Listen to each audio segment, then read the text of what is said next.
En un mundo en permanente mutación, en una Argentina trabada políticamente, desorientada y presa de lugares comunes, decidimos buscar activamente la dirección correcta, hacia un nuevo bienestar y las contraseñas que nos permitan empezar a descifrarlo. Queremos volver a unir la política con la vida cotidiana y ser una generación que pueda incidir en la conversación pública. Todos los días, un ladrillo en la dirección correcta. Cuanto mejor, mejor. Bienvenidos a la dirección correcta. Hoy vamos a hablar del sistema de salud, un pilar fundamental de cualquier país, como puede ser la educación, la seguridad o la vivienda. Es una preocupación palpable, es algo de todos los días, pero por ahí no conocemos en profundidad cómo funciona. Los que, como yo, tenemos apenas una remota idea del funcionamiento del sistema de salud en Argentina, sabemos que es un entramado complejo que se compone de tres subsistemas: el sistema de atención privada, el sistema de atención pública y el que se llama la seguridad social, que conocemos popularmente como las obras sociales. Existe un fuerte componente de servicios de salud pública garantizados por el Estado nacional y por los estados provinciales o los estados locales, pero también hay una red robusta de atención privada y de las obras sociales que hace a la sostenibilidad del sistema. Son tres subsistemas que se dividen la atención de los argentinos y que de su interacción virtuosa depende la calidad del sistema en su conjunto. Pero a pesar de su diversidad, el sistema de salud enfrenta algunos problemas estructurales que nos interesa traer a la conversación, como pueden ser la inequidad en el acceso a los servicios de calidad, como puede ser el emergente de pandemias o de epidemias que hay que enfrentar con un sistema preparado para ello, como puede ser también otro problema, la sostenibilidad financiera de las obras sociales, de las empresas de medicina prepaga y la distribución territorial también de los médicos y la atención sanitaria. Hay un concepto que me gusta y que creo que es aplicable a este tema que nos convoca hoy, que es el de lujo público, y que se refiere a la idea de que ciertos bienes y servicios deberían ser considerados como derechos fundamentales y accesibles para todos, y que para ser considerados de esa manera, deberían tener un piso, un estándar de calidad que garantice que el usuario tenga ganas de utilizarlo. En este caso creo que la salud, como la vivienda, como la educación, como otros temas que son pilares fundamentales de un país, deberían desmercantilizarse en el sentido de que su atención pública o lo que brinde el Estado en estos términos, tenga un nivel de servicio adecuado que genere que el usuario quiera atenderse. Hoy tenemos el gusto de conversar en la dirección correcta con Hilario Bielsa, que es médico, experto en salud con experiencia en el sector público y en el sector privado, que es compañero peronista y es del Grupo Bicentenario, y además es miembro de una fundación que se llama Poliedro, que trabaja estos temas y que trabaja el diseño de políticas públicas en términos, entre otras cosas, de seguridad social y de salud. Bueno, Hilario, bienvenido a la dirección correcta. ¿Cómo estás? Muchas gracias, Mate, por la invitación. Voy a tomarme la licencia de llamarte como te llamo generalmente, que es Chino, sí. Chinato, de alguna manera. Impecable. Che, hoy nos convoca el tema de tu expertise, como decíamos recién, el sistema de salud. Y quería arrancar preguntándote en algo que venía, una reflexión que venía teniendo cuando pensaba la entrevista esta, que es que el sistema de salud se caracteriza en un punto por su universalidad y por su fragmentación. Y me da la sensación de que en esa fragmentación hay una inequidad en el acceso que tiene que ver con el nivel de ingreso de la familia, digamos. El que por ahí se atiende en un hospital público porque no tiene la capacidad para una prepaga, probablemente desee, si pudiera o si estuviera en su poder adquisitivo, dentro de sus posibilidades, pagar una prepaga. Y me da la sensación de que eso pasa en los distintos subsistemas de salud, el público, el privado y las obras sociales. Y entonces esa privatización del servicio de salud está en un punto como en el imaginario argentino. Yo lo que tengo que preguntar para arrancar la entrevista es si te parece que esto, que me parece que puede ser análogo también a la educación y la educación privada o a los distintos temas de esas características, si esto es consecuencia de un modelo agotado, que en este caso sería el modelo público de salud, o si te parece que es un modelo que funciona, pero que requiere una mejor coordinación, una eficientización, o por qué ocurre esto que mencionamos en el imaginario de las personas. Perfecto, Mate. ¿Te puedo pedir un mateco? Sí, por supuesto. Aprovechando el momento de la respuesta. No, yo creo que también aprovechando la propuesta de este programa y reconociendo que tal vez en un contexto de urgencias múltiples y permanentes es difícil plantear las cosas en perspectiva, me tomo la licencia de aportar eso, ¿no? Yo creo que los problemas de nuestro sistema de salud, ante todo, se enmarcan en un contexto donde los sistemas de salud del mundo están atravesando una crisis, que obviamente repercuten localmente y en todo caso se agravan por factores o cuestiones de organización local. Para citar algún ejemplo que se entiende el punto, ¿no? Porque hay muchas maneras de abordarlo y de encararlo, y obviamente será muy largo desarrollar todo, ¿no? Pero en el año 2018 había un destacado epidemiólogo norteamericano que se llamaba Fauci, que tal vez lo recordás porque en la etapa de la pandemia fue director de un instituto de enfermedades transmisibles y hasta el día de hoy, si no recuerdo mal, es asesor médico de Biden, del presidente Biden. En 2018 se junta con un conjunto de gente que sabía cosas de la OMS a discutir cuáles iban a ser las 10 enfermedades más importantes en el mundo por venir, ¿no? 2018. Y se juntan esta gente que sabía cosas, empiezan a discutir, bueno, tendría que ser esta, tendría que ser el ébola por esta razón, tendría que ser esta otra. Y el insistente Fauci empieza a romper mucho las bolas con incorporar una entidad abstracta, o sea, una enfermedad que todavía no existía, un postulado teórico, que él pomposamente denominó la enfermedad X, Disease X, ¿no? Al principio se le cagaron de risa, porque Fauci era un desvelado que decía, vamos a incorporar algo que todavía no ocurrió. Bueno, ¿qué planteaba Fauci?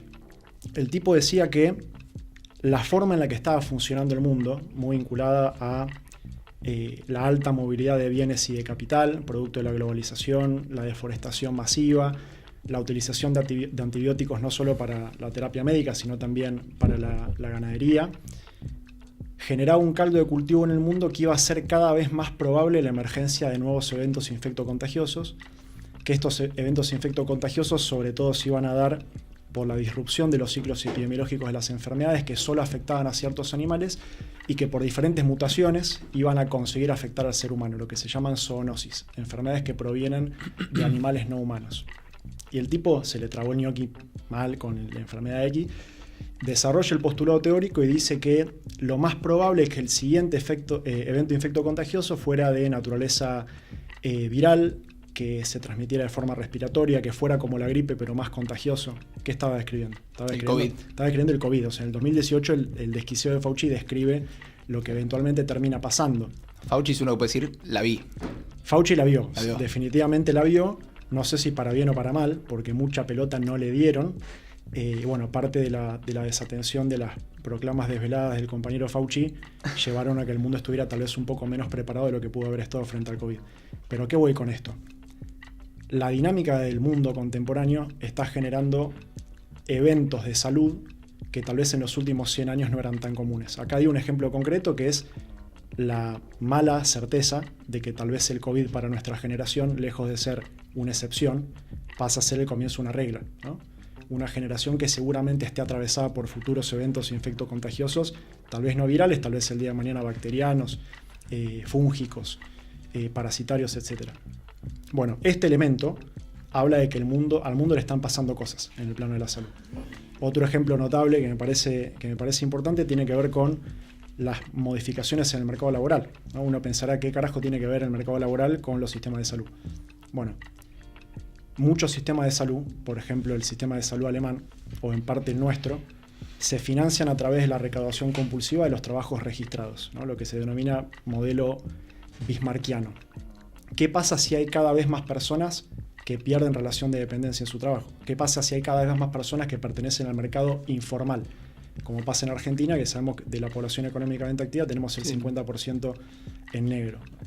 Bueno, lo que pasa es que se afecta la capacidad de financiamiento de esos sistemas de salud.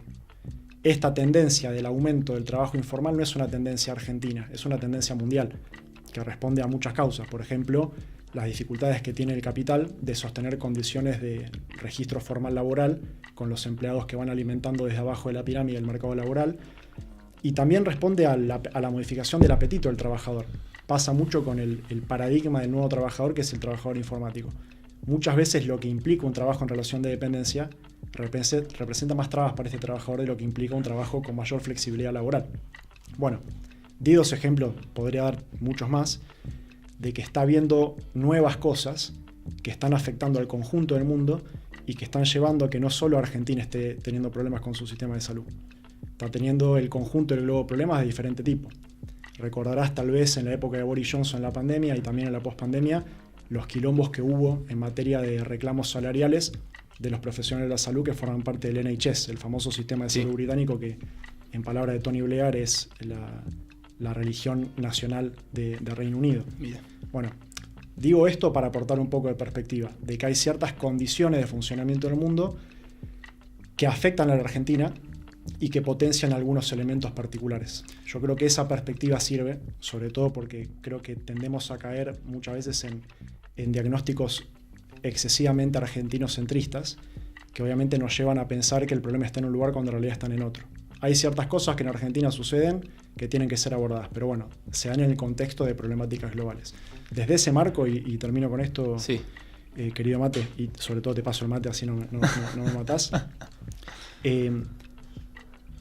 decididamente Argentina se debe un proceso de reforma que tiene que ver con las limitaciones que ofrece la particularidad de nuestro sistema de salud, que podremos hablar si querés a lo largo de la conversación, pero hay ciertos elementos de nuestro sistema de salud que por sus características demandan esfuerzos particulares, y en particular un sistema de salud que se caracteriza por ser múltiple en sus mecanismos de financiamiento, lo que lleva a que haya 3 subsistemas, como dijiste al principio, lleva a que tengamos que pensar esquemas de reforma que contemplen esta particularidad y que mejoren los instrumentos existentes para que esos 3 subsistemas dialoguen de una mejor manera. Entonces, un poco abordando tu pregunta, sí, hay algo de modelo agotado, pero al mismo tiempo no. Es decir, hay ciertas cosas que están apareciendo ahora que son problemáticas y tenemos que abordarlas, pero no sé si la solución es pensar que el sistema que tenemos es malo y que hay que desarmarlo o pensar que tenemos que hacer otra cosa, sino ingeniárnosla para mejorar la forma en la que ese sistema dialoga consigo mismo. Consigo mismo y con las expectativas de los usuarios, que por ahí era también lo que mencionabas recién. O sea, no es un modelo agotado necesariamente, pero la coordinación entre esos 3 subsistemas decís que por ahí es perfectible. Yo lo que te quería preguntar es si nos puedes caracterizar los 3 subsistemas, para los que no lo conocen, yo no lo conozco particularmente, o si lo menciono así, son la atención pública, la atención privada, las prepagas y las obras sociales, ¿no es cierto? ¿Vos qué tenés? ¿Qué cobertura de salud tenés? Yo tengo una obra social. Una obra social. ¿Se puede saber cuál? Tengo médicos. Médicos, bueno, son la prepaga, técnicamente. Sería bueno, ¿no? En la producción después, por ahí, pasarnos el chivo a médico a ver si... Un médico gigante me en la parte de atrás. Ahora que tenemos Croma, también estamos debutando con Croma. Gracias, amigo. Sí, correcto. El sistema de salud, vamos a simplificarlo didácticamente. Hay 3 modelos puros que se estudian, digamos, en la salud pública. El primer modelo es el que se conoce como modelo Beveridge, que se describe en base a lo que se conoce hoy como el funcionamiento actual del modelo sanitario en el Reino Unido, que es el modelo que se financia exclusivamente por recaudación impositiva, ¿no? O sea, es un modelo que funciona solo con prestación de servicios de naturaleza pública. Eso es modelo Beveridge. Después tenés otro modelo puro, que es el modelo bismarckiano, que creo que mencioné cuando hablé recién, que es el modelo basado en la recaudación compulsiva al trabajador y al empleador, en el marco generalmente de economías que tienen altos niveles de formalización laboral. Se llama modelo bismarckiano, en realidad... Sería más parecido a las obras sociales, digamos. Exactamente. Bismarck en realidad lo choreó, se lo choreó a Virchow, es una historia dentro de otra historia, pero sí, efectivamente el modelo alemán es el que representa este tipo de modelo sanitario. Después tenés el tercer modelo, que es el modelo liberal, donde tal vez el ejemplo más conocido, más mundialmente conocido, es el modelo norteamericano, que es un modelo de provisión de servicios de salud que se basa en la recaudación privada de seguros de salud que se organizan en torno a empresas que proveen servicios de salud. Argentina tiene, está esta frase que decía, hay muchas economías particulares en el mundo y los 2 casos excepcionales son Japón y Argentina. Bueno, Argentina también es excepcional en este sentido, en la medida en la que conviven los 3 modelos de organización del sistema de salud. Tenemos un poco público, tenemos un poco seguridad social, que son obras sociales, y tenemos otro poco empresas de seguros de salud. Para caracterizar, para saber más o menos órdenes de magnitud de qué estamos hablando, a números de 2022 habría que verlas actualizadas. Más o menos en Argentina 20 millones de personas tienen lo que se llama cobertura pública exclusiva, o sea, personas que solo pueden acceder a servicios públicos de salud, personas que no tienen obra social, personas que no tienen prepaga, accede solo a servicios públicos. La mayoritaria, me imagino, la magnitud. no es mayoritaria. De hecho, ese es uno de los grandes mitos de Argentina. En Argentina, con estas cifras, da más o menos el 40% de la población con cobertura pública exclusiva. O sea, 4 de cada 10 argentinos. 20 de 47 millones. 20 de 46, 47 millones, exacto. Después tenés el sistema más grande en términos numéricos, que es el sistema de la seguridad social, ¿no? Lo que llaman obras sociales, que es un mundo en sí mismo. PAMI, por ejemplo, entra ahí también. PAMI entra ahí. Es una obra social que es particular porque es una obra social que en rigor depende del Estado Nacional, que es una obra social específica para jubilados y también para veteranos de Malvinas y grupos familiares asociados a estos dos grupos. Pero para que nos demos una idea, más o menos 26 millones de personas son los que tienen seguridad social. Distribuidos en obras sociales nacionales, que son unas 300, que en general son obras sociales vinculadas a ramas de trabajo específicas. Por ejemplo, la obra social de comisarios navales, ¿no? Los trabajadores navales se organizan en el marco de su sindicato y tienen una obra social vinculada a los trabajadores de esa actividad. Tenés también las obras sociales provinciales, que son las que proveen servicios de salud a los empleados de gobiernos provinciales, por ejemplo, IOMA, que es la obra social provincial de la provincia de Buenos Aires, tal vez la más conocida por el volumen que maneja. Después tenés PAMI, como dijiste vos, y por último tenés lo que se llaman las obras sociales de regímenes especiales, que son obras sociales afectadas a ramas muy particulares y que tienen leyes de creación específicas, por ejemplo, la obra social del personal del Congreso. ¿Sí? Los trabajadores del Congreso Nacional tienen una obra social específica. O la obra social de la Policía Federal Argentina. Los CANAS tienen su obra social. Los CANAS federales tienen su propia obra social. Ese universo son 26 millones de personas. Y después tenés el subsector de la seguridad privada, los modelos privados de salud, que son más o menos 670 entidades entre empresas de medicina privada, pero también se engloban a las asociaciones civiles que proveen servicios de salud, fundaciones que proveen servicios de salud, mutuales, cooperativas, que retienen un universo aproximado de 7 millones de personas, ¿no? La suma de estos tres grupos da más de 46, 47 millones porque, exacto, porque hay coberturas múltiples. De hecho, es un tema hoy contextualmente muy importante porque hay grandes discusiones acerca de qué es lo que pasa con aquellos usuarios que debiendo tener una obra social derivan sus aportes para tener una empresa de medicina prepaga y las distorsiones que eso genera en el conjunto del sistema. Una discusión eso en sí misma. Pero eso, a vuelo de pájaro, a veces es la organización general del sistema de salud. La magnitud de estos tres subsistemas. Mencionabas recién los tres modelos que existen y estos tres subsistemas que tenemos nosotros, que son en el mundo, por lo que mencionabas recién, cada uno un modelo en sí mismo. Y el problema de eficientización en la interacción de estos tres subsistemas, que por ahí es parte del problema, ¿no? Volviendo a la pregunta primera por ahí, de la coordinación. ¿Qué potencialidades tiene Argentina en ese sentido? Pues yo pensaba que, más allá de las críticas que se le pueden hacer a nuestro modelo sanitario, que seguramente son un montón y bueno, es algo todos los días, ¿no? A veces pensamos en los hospitales públicos y lo que tardás por ahí en atenderte, cuando tenés una emergencia. Bueno, seguramente críticas hay un montón, pero me da la sensación de que en la comparativa con otros países de la región tenemos un modelo relativamente completo, tenemos médicos muy buenos y muchos médicos, probablemente una distribución geográfica de esos médicos a veces medio defectuosa o inequitativa, si lo pensamos en términos federales, pero tienen algunas particularidades que lo hacen distinto o mejor, si lo planteamos en términos comparativos, a otros países de la región. ¿Para vos hay una potencia ahí en Argentina, en el sistema de salud, no público, sino en esta interacción de estos tres subsistemas? Para mí, sin duda, hay una potencia. Hay muchas maneras de abordar la pregunta. Yo creo que la primera es, por lo interesante, ¿no? Es verlo desde cómo responde un sistema como el nuestro a momentos de crisis. Tenemos demasiado cerca la pandemia como para desaprovechar la oportunidad de dedicarle unos renglones.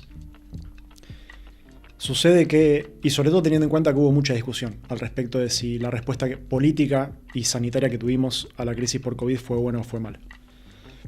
Hace no demasiado tiempo, ahora 1 año y medio atrás, The Lancet, que es una revista académica de prestigio internacional, hace la publicación de un estudio que llama Exceso de mortalidad en el mundo, ¿no?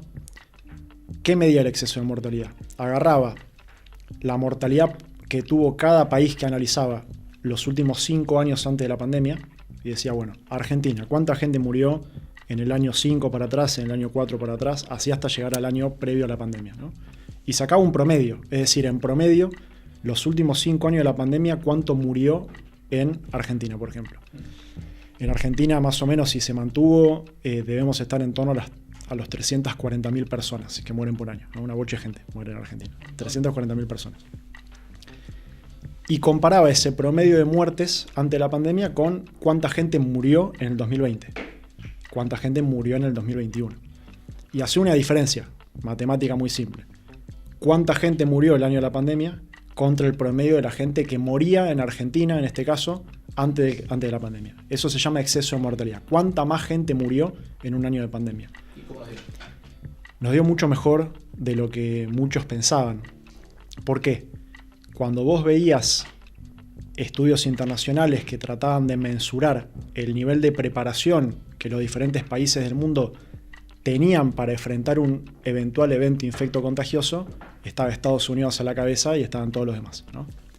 Ahora, a la luz de este estudio, vimos que en el 2020, así como Argentina tuvo más o menos un 10% de exceso de mortalidad, o sea, murió un 10% más de la gente que había muerto en un año no pandémico, en Estados Unidos ese número iba al 20%, ¿sí? O sea, el doble de nosotros.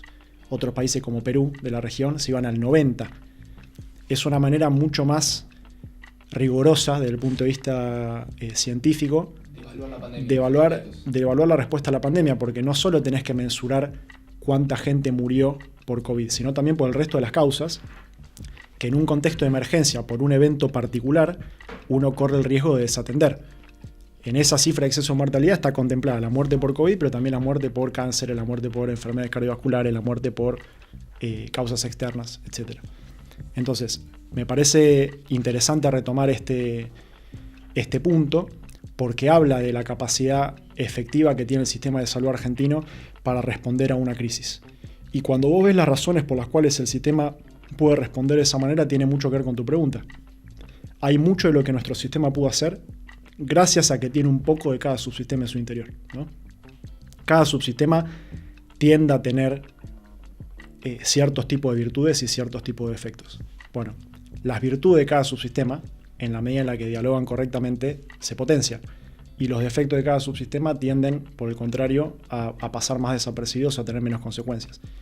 Es indudable que el sistema público tiene ventajas comparativas respecto a los otros sistemas que la hacen inigualable. Por ejemplo, la capilaridad. La capilaridad del subsistema público lleva a que pueda haber un efector cerca de una población rural, como tal vez no podría llegar una obra social o no podría llegar una prepaga por una cuestión de economía de escala, de incentivo de mercado, ¿no? Muy vinculado a las discusiones presentes en esta etapa. El sistema privado tiene un diferencial, tiene muchos diferenciales, tiene cosas muy buenas, tal vez una de las cuales es lo que se conoce como receptividad. Todas las cosas que rodean la atención, que condicionan mucho la atención. Por ejemplo, si el servicio de hotelería es bueno, si la interfaz con el usuario es bueno, si el respeto a la autonomía, a las decisiones es bueno. O sea, la satisfacción no directamente vinculada con el hecho de percibir un servicio de salud. En general suele ser un diferencial en las prepagas, ¿no? Hay peros, porque hay ciertos problemas, sobre todo en esta etapa, que son transversales a los tres subsistemas, pero en general es un diferencial ponderado que de hecho alimenta mucho el apetito, vinculado con lo que decías al principio, de por qué sectores tan grandes de la sociedad demandan, casi como un servicio suntuario, acceder a una prepaga cuando tienen una obra social o cuando tienen cobertura pública. Y después los beneficios o las ventajas del subsistema de la seguridad social. Primero, que al estar vinculadas a ramas de trabajo particulares, los grupos de personas afectadas por las obras sociales suelen ser trabajadores que están de base emparentadas por la actividad que realizan, ¿no? Vinculado no solo con los otros usuarios del sistema con los cuales uno dialoga, sino también con quienes están a cargo de proveer esos servicios. Y se ve sobre todo mucho en las obras sociales más chicas. Una obra social de una universidad, por lo general la persona que te atiende, la persona que te tiene que destrabar un trámite, la persona que te tiene que garantizar atención, es un docente que vos conocés de tu vida académica. Hay una cercanía distinta, una disolución del anonimato que es virtuosa. Pero después están las obras sociales que logran desarrollar ofertas de servicios de salud que están vinculadas a aquellos problemas de salud que son esperables para la rama de actividad de la que se está hablando. Por ejemplo, una persona que produce vidrio, que tiene que pulir vidrio con arena a presión. Bueno, los problemas de la salud vinculados a esa actividad seguramente sean mejor resueltas o mejor abordadas desde una obra social. Exactamente, de la industria del vidrio. Y en términos del financiamiento, vos recién mencionabas un poco las características y las potencialidades de cada uno de los subsistemas, y pensaba recién en términos de financiamiento que nosotros, por lo menos el gasto público en términos de salud es del 9%. O sea, es un gasto importante o significativo en términos de Sí, muy importante. Y no es cuestionado, porque obviamente la salud, la seguridad, los servicios públicos esenciales están bien vistos, y ahora que se auditan cada uno de los gastos y estamos como con la libreta de almacenero mirando cada una de esas cosas, el de la salud nunca es cuestionado y me parece obviamente sano que así sea. En esta idea de reforma o de mejora en la interacción de la articulación de estos tres subsistemas, ¿qué podemos hacer en términos de financiamiento? ¿Qué se puede mejorar en ese sentido? Bueno, tocaste un tema que es central, por lo bueno y por lo malo, que también se inscribe en un proceso más general, ¿no? Cuando uno ve, esto pasa en Argentina, pero también pasa en el mundo, cuando uno ve el porcentaje del PBI que Argentina destinaba a la salud hace 20 años atrás, en los años 2000, estaba en torno al 8% monedas. Como bien dijiste, a cifras actualizadas estamos en torno al 10%. Hay que ver los últimos datos que se publiquen. El último que tengo en la cabeza es del 2021, que por razones obvias está por encima de lo habitual, porque seguíamos con algunos derivados de la pandemia, pero en aquel momento estaba en torno al casi 11%, 10, monedas. Hay un proceso global que implica una tendencia al aumento sostenido del gasto en salud, en Argentina, pero también en el conjunto del mundo. Lo cual es notable, lleva a muchas preguntas. ¿Por qué cada vez más recursos se destinan a la salud? Y tiene muchas respuestas. Una de las respuestas tiene que ver con que la propia investigación y desarrollo tiende a ofrecer, a poner sobre la mesa de los habitantes cada vez más tecnología disponible para tratar o abordar los mismos problemas, ¿no? No es lo mismo la terapéutica disponible con el último nivel de evidencia científica para abordar una diabetes hoy de lo que era hace 50 años atrás o hace 100 años atrás. Es decir, el aumento sostenido de incorporación de nueva tecnología para la atención imprime un efecto sobre el gasto en salud, que hace que para tratar los mismos problemas haya cada vez más cosas susceptibles de ser financiadas. Lo cual es muy interesante y tal vez es opuesto al efecto que suele tener la tecnología en otros ámbitos. En general, en otros ámbitos la tecnología abarata los procesos. En salud hay un fenómeno intrínseco que es de inflación. O sea, la incorporación de tecnología para la atención es inflacionaria a los costos de salud. Cada vez hace falta más recursos para tratar lo mismo con más cosas. Bueno, eso es muy interesante porque genera una constelación de desafíos que son muy importantes, sobre todo en economías estancadas como la Argentina. Si cada vez en potencia yo necesito más recursos para abordar los mismos problemas, ¿cómo hago? Porque los recursos no son infinitos y las demandas tienden al infinito. Las demandas de la población tienden al infinito. Y esto lo digo porque curiosamente es uno de los puntos que tal vez para nuestra tradición política son más difíciles de abordar.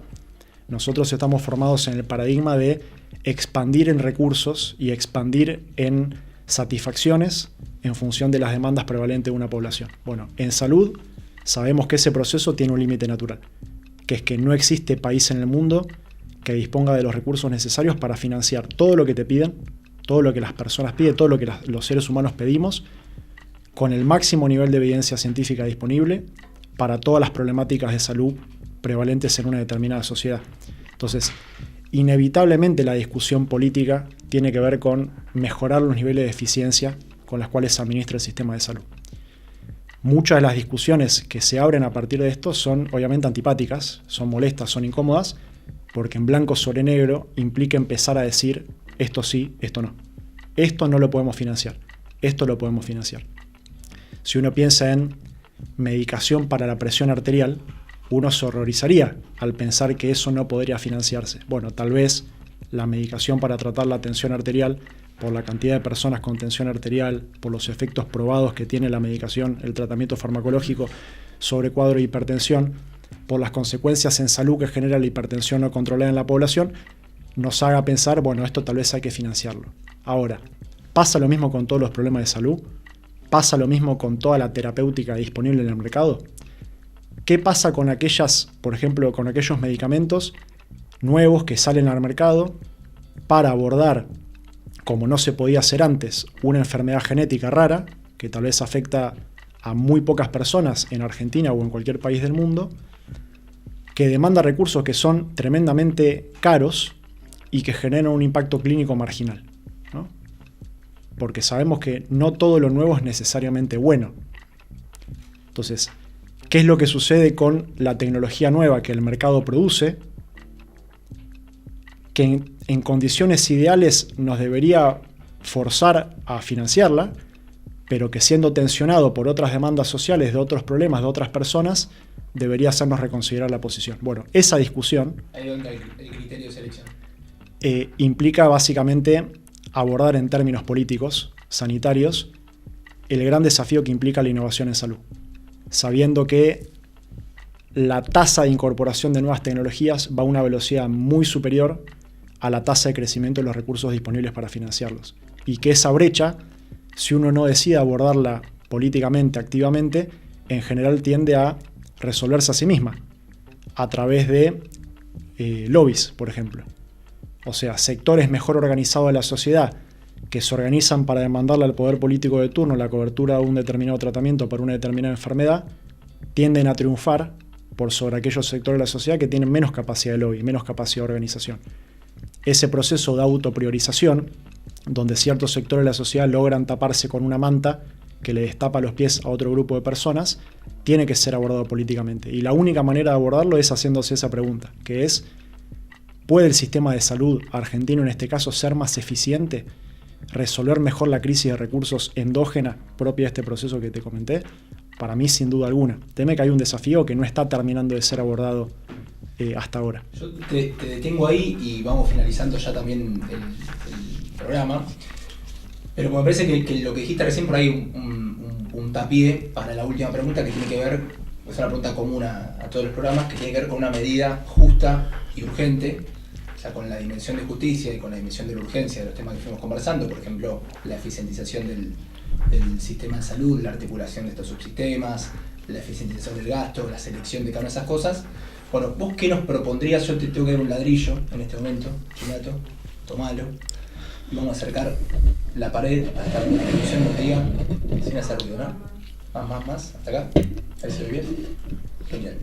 Que cuando termines de responderlo vas a tener que colocarlo en la dirección correcta. Viste que este es como el shade del programa, es un momento jocoso de la situación. ¿Qué nos propones en este sentido? En lo que fuimos conversando, bajo el tópico de la reforma sanitaria o de la mejor articulación y coordinación de estos temas, en términos de salud. ¿Dónde pones el ladrillo? Qué nostalgia, un ladrillo naranja, ¿no? Con un fondo azul. No, estoy al borde de Lorenzino, me quiero ir. No, la verdad que hablo. Sí, estoy de acuerdo. ¿Tomaste por recién? Sí, no solo a título personal, sino me animo también en nombre de mi generación, en la medida en la que me toca. Porque creo que abordar esta pregunta es tal vez más urgente que nunca. Llegamos a un contexto donde muchas de las respuestas para los problemas habituales se encontraron en un límite. Tal vez parte de ese límite se explique o se sintomatice a través de la emergencia de Milei y de su triunfo electoral. Pero vinculado a lo que dije, hay un proyecto del que tal vez se habla hace demasiado tiempo, o se está sobrediagnosticado y sobreverbalizado, pero subejecutado, que tiene que ver con la creación de una agencia a la inglesa. En Reino Unido hay una agencia que se llama NICE, que es una agencia que se encarga de evaluar activamente la tecnología que el mercado arroja sistemáticamente mes tras mes, año tras año, para abordar el tratamiento de patologías, ¿no? El NICE lo que hace es evaluar esa tecnología, estudiarla, clasificarla a través de un proceso que se llama de costo-efectividad o de costo-utilidad, que es decir, ponderar los costos en relación a los beneficios clínicos que genera y tomar la decisión de ofrecer cobertura para esa tecnología o de no ofrecerla. O sea, tengamos en cuenta que Reino Unido es, como dijimos, modelo público. Entonces esa agencia asesora al gobierno británico y le dice, che, esto que acaba de salir al mercado hay que financiarlo por esta razón. O esto que salió al mercado no hay que financiarlo por esta otra razón. Bueno, en Argentina no tenemos eso. No tenemos una agencia que se encargue de evaluar la tecnología que se vuelve disponible en virtud de la investigación y desarrollo del mercado, por ejemplo, de la industria farmacéutica, y que decida si tiene que ofrecerse cobertura para su satisfacción o no. Tenemos un organismo que fue mérito de la gestión anterior, de la gestión de Alberto y de Carla, que fue la de la CONETEC, que a partir de esa administración... ¿Qué significa CONETEC? CONETEC quiere decir Comisión Nacional de Evaluación de Tecnologías, ¿no? Que actualmente, en virtud de ciertas definiciones administrativas, termina consagrado como un organismo desconcentrado dependiente del Ministerio de Salud de la Nación, ¿no? No deja de ser una comisión, como decía el general, y hay que sospechar, pero es una iniciativa concreta en una dirección correcta, vinculado con lo que planteas. Y ya está, me la sé de memoria. Creo que tomar ese antecedente, reconociendo muchas de las cosas que charlamos recién, dotarla de mayores recursos, dotarla de mayor talento, capacidad técnica y humana, tiene mucho que ver con una de las soluciones que, en función de lo que charlamos, la Argentina y en particular nuestro sistema de salud necesita. Que es elegir el gasto. Elegir el gasto y sobre todo hacerlo con un criterio que sea público, que sea abierto, que sea discutido, que sea consensuado, sintetizado a partir de la intervención de las diferentes corporaciones de la sociedad argentina, donde tienen una voz los efectores públicos, tienen una voz las obras sociales, tienen una voz las empresas de medicina privada, también tienen una voz las cámaras farmacéuticas, tienen o deberían tener una voz los grupos de pacientes, deberían tener una voz los grupos profesionales, los trabajadores, los sindicatos. Entonces, si tuviera que animar una iniciativa que aparte tiene un antecedente concreto y un andarivel sobre el cual transitar, diría que es el apuntalamiento de esta agencia con su derivado inmediato, que es lo que hoy conocemos como PMO, pero universalizado y rearmado en función de un criterio claro. Es decir, cuáles deberían ser los servicios de salud básicos que toda persona a lo largo de la República Argentina, independientemente del subsector al cual pertenece, debería tener satisfecho de base. Y desde ahí, en función de diferentes cuestiones vinculadas al financiador que uno tenga, a la obra social que uno tenga, a la prepaga que uno tenga, al efector público al que vaya, pensar qué más debería o podría financiarse en función de los recursos disponibles y de las prioridades que establezca esa entidad. Bueno, acá desde la producción me están viendo que redondeé, así que ya con esto vamos terminando. Me gustaría, lo último, porque me parece un poco complicado. ¿Puedo mandarle el ladrillo? Sí, no, porque no estamos 15 minutos. 15 minutos pasados, bueno, sí. Será el programa más largo en el que hayamos hecho la dirección correcta. Si lo tuvieras que definir una oración de vuelta antes de colocar el ladrillo, diríamos que sería eficientizar el gasto a través de esta agencia que es una comisión pública, transparente, que pueda seleccionar lo que debería ser la base sólida de la cual partir en términos del sistema de salud, a la que cualquier argentino puede tener acceso. Independientemente de su financiador. ¿Me lo definís en una oración antes de poner el ladrillito? Para el recorte. Para el recorte, exactamente. Esto es clipeo, ¿viste? Acá lo único que vale es el clipeo. Después el programa capaz que no lo mira nadie. Argentina necesita una agencia de evaluación de tecnologías sanitarias, que incluye medicamentos, pero también dispositivos médicos, insumos para la atención, que a través de un criterio técnico, claro y público, puede establecer una base de lo que no nos podemos dar el lujo de que ningún argentino no tenga. Dicho de otra manera, la base que tiene que representar el piso de atención de cualquier argentino por el simple hecho de serlo. Gracias. ¿Cumplió? A la dirección correcta. Muchas gracias a vos, Mate, y a todo el equipo. Espero no tirar la mierda. Ahí está. Muchas gracias, Mate, por la invitación.